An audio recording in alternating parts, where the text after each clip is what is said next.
তো পড়তে হয়, কারণ সময় মতো সালাত আদায় করা এটা সুন্নত।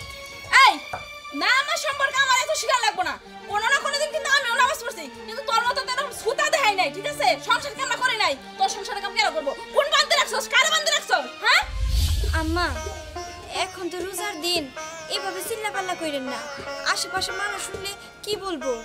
বলবো যে যখন রোজার দিন ছিল না তখনও চিল্লাপাল্লা করছেন, আর এখন রোজা আসছে এখনো চিল্লাপাল্লা করতেছেন। কি করলি তুই? হ্যাঁ, রোজার আগে আমি চিল্লাপাল্লা করছি, আবার এখনো চিল্লাপাল্লা করি না? চিল্লাপাল্লা কি সাহায্য করি, তোর জন্য করি? হ্যাঁ, কোনো কাজ কাম করে না, খালি নামাজ নিয়ে বয়ে থাকে, আবার চিল্লাইলো কয় আপনি নাকি চিল্লাপাল্লা করেন। আসলে আমি নামাজটা পড়া একটু জিকির করতেছিলাম আল্লাহর নামে, একটু তসবিহ পড়তেছিলাম। আপনি কিছু মনে করেন না, আপনার কাজকর্ম আমি করে দিতেছি। এই নে ঝাড়ু দে, দে ঝাড়ু করতেছি, তাড়াতাড়ি কর, ঝাড়ু দে। কি রে, এটা আবার কেমন ঝাড়ু দেওয়া শুরু করলি? হ্যাঁ, এটা তো পিঁপড়া অসার বানায়, এমনি কেউ ঝাড়ু দেয় নাকি? ঝাড়ু দিবি এমনি এমনি এমনি করে ঝাড়ু দিবি, বুঝছস? দেখছস কি? আরে আরে তুই কি করবি বুঝছি তো, তুই তো চোখেই দেখতে পারিস না কারে যে আমি কি দেখাইতেছি। এনে ধর, আমি যেমন করে ঝাড়ু দিছি কানে তো শুনছস, চোখে না দেখলে হেমনে ঝাড়ু দে। ঠিক আছে আম্মা, আপনি চিন্তা করেন না, আমি ঝাড়ু দিতেছি। ঠিক আছে, ঝাড়ু দে, তারপরে যে প্লেট নিস এগুলা সবকিছু মাছবি মাঝে রান্না করবি, কথাটা যেন মনে থাকে, দ্বিতীয়বার যেন কোন লাগে, ঠিক আছে? এই যে আমি গেলাম, তাড়াতাড়ি ঝাড়ু দে। বুঝি না আমার যে কেন আমার সাথে এমন করে, একটু শান্তভাবে কথা কব তা না, নিজের ভিতর ঝড় উঠায় নেয় একেবারে। যাই হোক, এখন কাজগুলো শেষ না করলে আবার সেইটা যাব। আসসালামু আলাইকুম চাচা। ওয়ালাইকুম আসসালাম। চাচা কই গেছিলেন? বাজারে গেছিলাম। আচ্ছা, কেমন আছো তুমি? জি আলহামদুলিল্লাহ ভালো আছি। চাচা, হ্যাঁ, এই শুনলাম মাইন মেরে নাকি বিয়ে করেছেন, বউ নাকি অন্ধ। ঘটনা হয়েছে কি, এই হ্যাঁ এমনি চোখে কম দেখে, কিন্তু মেয়েটার অন্তর চোখে আলো খুব বেশি। নামাজ রোজা পড়ে, কোরআন শরীফ পড়ে, হ্যাঁ, আর ইশারা সব কাম করতে পারে। তো বাবা, ঘটনা হয়েছে কি, ওই জন্ম অন্ধ না, ওই ছোটবেলায় নাকি টাইফয়েড জ্বর হয়েছিল, ওই জ্বরের পরেই চোখের রশ্মিটা একটু দুর্বল হয়ে গেছে, বাবা মা ঠিক মতো ট্রিটমেন্ট করতে পারে নাই। তো ডাক্তার নাকি বলছে যে ভালো ট্রিটমেন্ট করলে চোখের আলো আবার ফিরে পাইব। তো আমি ওটা কিছু মনে করি না, যে যার অন্তরের চোখের আলোর দৃষ্টিশক্তি অনেক বেশি, সে আল্লাহর কাছে অনেক প্রিয়।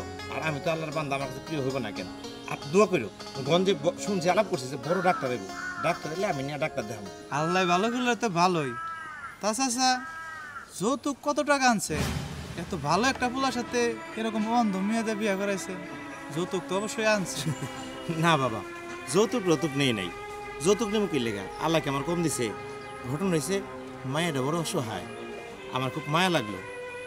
তাছাড়া আমার ঘরে তো একটা অন্ধ মাইয়া ছিল, আমি জানি বাবা অন্ধত্বের কি জ্বালা। মাইয়াটা আমার পরে অত করে মারাই গেল। তাই এই অন্ধ মায়ের দিকে যখন তাকাইছি, তখন আমার ওই মায়ের কথা মনে পড়ছে। তাই আমি আর টাকা পয়সা কথা বলি নাই।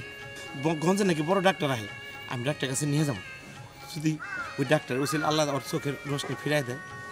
বাবা, আমি মনে তোমার অনেক সময় নষ্ট করে ফেললাম, তুমি কই যেতে দিলে যাও বাবা, আমি যাই। চাচা, যাওয়ার আগে আর একটা কথা বলি কি, আমার মনে হয় অন্ধ মেয়ের উপকার করতে গিয়ে আপনার ছেলের জীবনটা নষ্ট করে দেবেন। বাবা রে, কার জীবন নষ্ট হইলো, কার জীবন ভালো হইলো, একমাত্র তার মালিক হয়েছে আল্লাহ, আমি না বাবা। তা ঠিক আছে, লাশে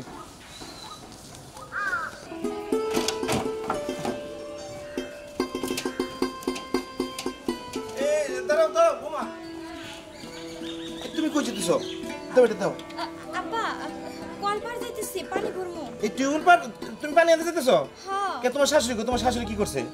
আব্বা, আম্মা কেমন জানেনি তো, আমার কথা কইেন না, দেন আমি ভরে না দেই। আচ্ছা, তুমি করে দাও, আমি বলে নিয়ে দিতেছি। হ্যাঁ হ্যাঁ, কি কোন আব্বা, এইটা যদি আম্মা জানে আমার তো আর এই বাড়িতে জায়গা হবো না। দেন আব্বা। আচ্ছা, বাড়িতে জায়গা হয় না কি আমি দেখব, তুমি যাও তো মা, যাও, তুমি যাও, আমি পানি আনতে যেতেছি, যাও।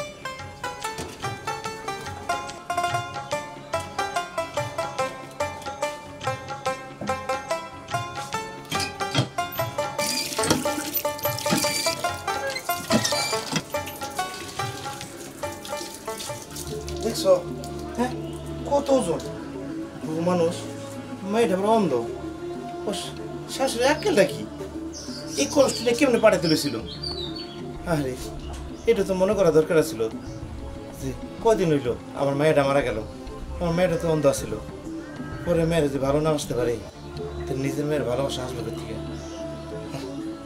বলো মার কথা লগে লগে তাল পিড়ায় ওর মার কথা খুঁজে গেল আজকে কয়দিন ধরে বাড়ি দেখে না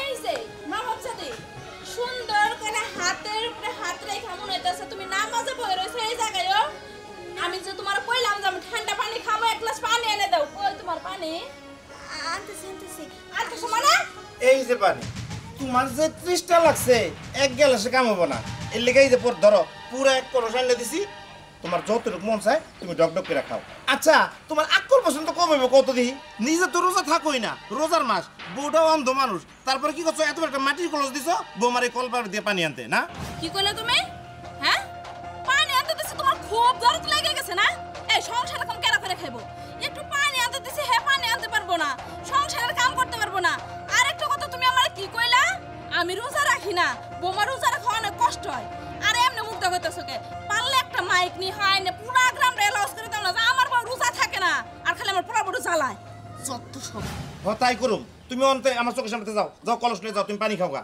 রোজার দিন মাথা রক্ত ঢেলেছে আমার মেজাজ গরম করবে না আমি কই দিলাম যাও আরে বাপ রে বাপ তাই নাকি তোমার পানি পারলে তুমি বইবে খাও এই পানি আমি খাবো না সারু কিছু হেইতে না এই পানি আমি খাওয়া লাগবো না অন্তত এরকম চলতে পারো এটা আমার দেখার আছে আপনারা আর ঝগড়া করেন না বৌমা। আম্মা মা গো মা জানো তো তোমার শাশুড়ি একটু কেমন তুমি আর কথা মনে কিছু নিও না হ্যাঁ না না আব্বা আমি কিছু মনে করি নাই আসলে কি আব্বা আম্মারে তো আমি কতই বোঝাইলাম কিন্তু আম্মা আমার কোনো বুঝি মানে না বলতেছিলাম যে আপনি একটু আম্মারে বুঝাইন সে যেন অন্তত নামাজটা পড়ে রোজার দিন রোজা তো সে রাখেই না যাই হোক এই তো আসরের আজান দিয়া দিছে আমি নামাজটা পড়া ইফতারের ব্যবস্থা করবো হ্যাঁ আমি মসজিদে যেমন নামাজ পড়তে আসরটা করে মা গো মা তুমি কোনো চিন্তা করো না আমি গঞ্জে যোগাযোগ করছি গঞ্জে বড় ডাক্তার আইব বড় ডাক্তার আইলে আমি তোমার নিয়ে যাবো এই ডাক্তারের উসিলায় আল্লাহ তোমার চোখের রোশনি ফিরে দিতে পারে আল্লাহর উপরে ভরসা রাখো হ্যাঁ মা ঠিক আছে আচ্ছা, যাও মা কলসিটা না না তোমার কষ্ট লাগবে না কষ্টটা আমি নিয়ে থুয়া ঘরে থুয়া এরপরে আমি যাইতেছি মসজিদে তুমি যাও আচ্ছা আচ্ছা দাঁড়াও তো আমার না একটা জিনিসে কেমন খটকা লাগতেছে এই পাগল তুমি এটা খটকা লাগার কি দেখলাম আমি তো ভালো মতো তোমার নিয়ে যেতেছি শোনো তোমার ব্যাপারে মার সাথে সব আলাপ হয়েছে তুমি তো জানোই বড় বড় আমার অন্ধ সেই জন্য তোমার নিয়ে যেতে গেছি আর আজকেই বিয়ে হবো কিন্তু তারপরেও না আমার কেমন যেন লাগতেছে এই যে দেখো তুমি আমারে ভালোবাসা আমারে নিয়ে আসলা অথচ আমার একটা বিয়ের শাড়িও দাও নাই আর মানুষ কিভাবে কখনো বিয়ে করে আমারে তো শাড়ি দেওয়াই নাই তুমি নিজেও একটা পাঞ্জাবিও পরো নাই এইভাবে তুমি আমারে কেমনে বিয়ে করবা আচ্ছা তুমি পাঞ্জাবি এই যে শাড়ি এগুলো তুমি কেন বলতেছো মা তো সব কিছু ব্যবস্থা করে রাখছে বাড়িতে বাড়িতে গেলে তো আমাকে বিয়ে পড়াবো আচ্ছা তুমি তো জানোই আমি কয়েকদিন আগে হুন্ডা অ্যাক্সিডেন্ট করছি পাওয়াটা সমস্যা সেই জন্য এইভাবে এই পোশাকে আইছি চলো বাড়িতে চলো মা সব আয়োজন করে রাখছে আসো আসো আসো তাড়াতাড়ি আসো আরে আসো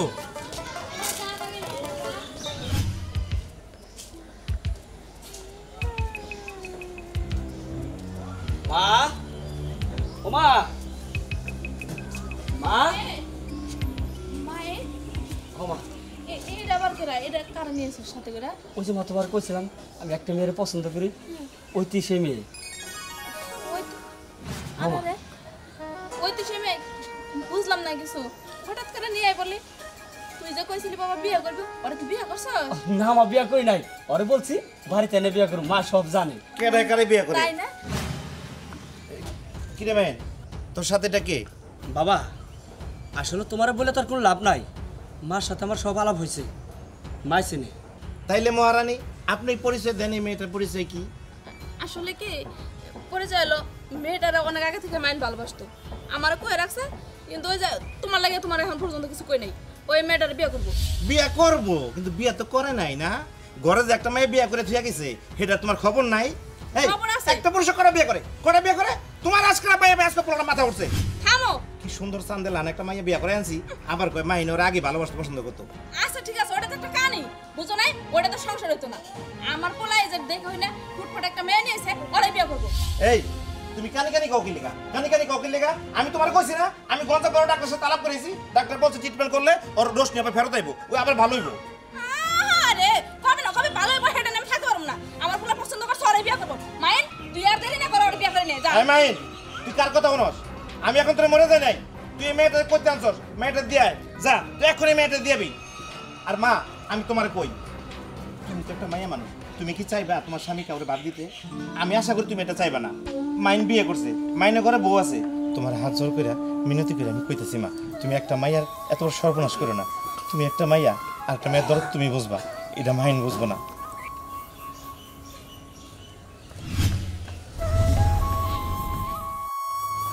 বৌমা, আস্তে আস্তে